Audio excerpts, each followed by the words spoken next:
बिस्मिल्लाहिर्रहमानिर्रहीम। ये अलमकतब इस्लामी ढाका बांग्लादेश के अंदर हम हैं।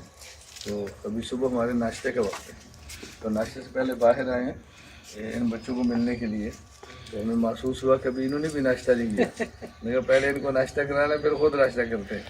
तभी इनका नाश्ता हो रहा है, देखा जरा माशाअल्लाह माशाअल्लाह।